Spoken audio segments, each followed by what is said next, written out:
Audio Jungle.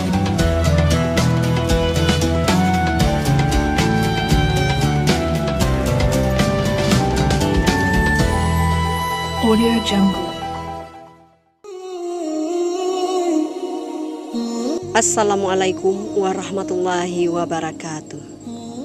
Palestina dan Israel berada di wilayah antara Laut Mediterania dan Sungai Jordan. Wilayah yang diberi label Israel ini dalam peta memiliki kota Yerusalem yang dianggap suci oleh bangsa Arab Palestina maupun Yahudi Israel. Tanah Palestina hak siapa? Ini penjelasan Al-Quran. Mau tahu ulasan selanjutnya? Silakan simak video ini sampai selesai. Sebelum lanjut, bagi yang belum subscribe, silakan tekan tombol subscribe terlebih dahulu dan aktifkan lonceng notifikasinya. Bantu bagikan kepada saudara kita yang lainnya agar semakin banyak orang yang dapat manfaat dari video ini.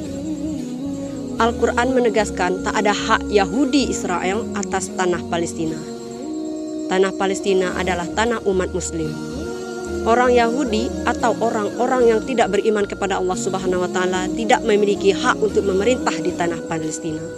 Hal ini sebagaimana surah Al-Maidah ayat 21 menjelaskan, A'udzubillahi minasyaitonirrajim. Bismillahirrahmanirrahim. Wala tartaddu ala adbarikum yang qaumi dakhulul ardal muqaddasata allati kataballahu lakum fatanqalibu khasirin. Yang artinya, Nabi Musa alaihissalam berkata, "Hai kaumku, masuklah ke tanah suci Palestina yang telah ditentukan Allah bagimu, dan janganlah kamu lari ke belakang karena takut kepada musuh sehingga kamu menjadi orang-orang yang merugi." Quran Surah Al-Maidah ayat 21. Namun, ayat tersebut digunakan orang Yahudi sebagai bukti bahwa tanah Palestina adalah milik mereka. Padahal ayat itu ditujukan kepada pengikut Nabi Musa alaihi salam yang beriman kepada Allah Subhanahu wa Ta'ala. Dalam ayat tersebut juga Allah Subhanahu wa Ta'ala telah mengatur dan menetapkan bahwa pengikut Nabi Musa alaihi salam yang beriman kepada Allah Subhanahu wa Ta'ala akan melakukan pertemuan dengan musuh-musuh Allah yang mengambil alih tanah Palestina dan apa yang ada di sekitarnya. Allah Subhanahu wa Ta'ala memerintahkan umat Nabi Musa yang beriman kepada Allah Subhanahu wa Ta'ala untuk mengusir Yahudi dari tanah Palestina, karena itu tanah umat Islam dan tidak dibolehkan bagi orang-orang kafir untuk memerintah di sana. Nabi Musa, begitupun nabi-nabi yang lain membawa agama Islam. Hal ini sebagaimana firman Allah Subhanahu wa Ta'ala, A'udzubillahi minasyaitonirrajim. Bismillahirrahmanirrahim. Wa qala Musa ya qaumi in kuntum amantum billahi fa alaihi tawakkalu in kuntum muslimin.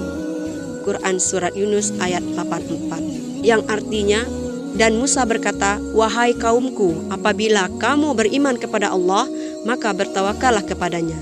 Orang-orang Yahudi tidak beriman kepada nabi mereka dan mencela Nabi Muhammad SAW dengan tidak mengakuinya sebagai utusan Allah Subhanahu wa Ta'ala.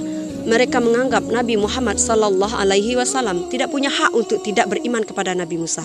Padahal Allah Subhanahu wa Ta'ala mengambil sumpah dari para nabi yang diutusnya sebagaimana firman Allah Subhanahu wa Ta'ala dalam surah Ali Imran ayat 81, yang artinya, dan ingatlah ketika Allah mengambil perjanjian dari para nabi, sungguh apa saja yang aku berikan kepadamu berupa kitab dan hikmah, kemudian datang kepadamu seorang rasul yang membenarkan apa yang ada padamu, niscaya kamu akan sungguh-sungguh beriman kepadanya dan menolongnya.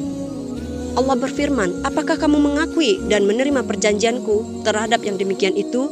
Mereka menjawab, kami mengakui. Allah berfirman, kalau begitu saksikanlah, hai para nabi, dan aku menjadi saksi pula bersama kamu. Quran Surat Ali Imran ayat 81. Dengan demikian, umat muslim harus mengusir Yahudi dari tanah Palestina, seperti ketika Allah Subhanahu wa Ta'ala memerintahkan para pengikut Nabi Musa yang beriman kepadanya untuk mengusir mereka yang tidak beriman kepada Allah Subhanahu wa Ta'ala. Wallahu a'lam bishawab. Allah yang memerintahkan nabi-nabinya untuk mengusir Yahudi Israel.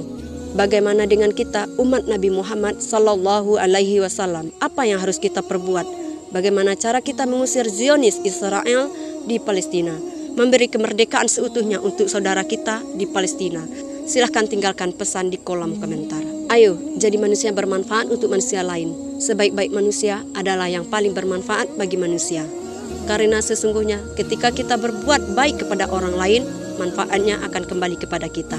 Silahkan share atau bagikan video ini untuk saudara kita yang lain, juga media sosial lainnya agar channel ini terus mensiarkan tentang Islam. Assalamualaikum warahmatullahi wabarakatuh.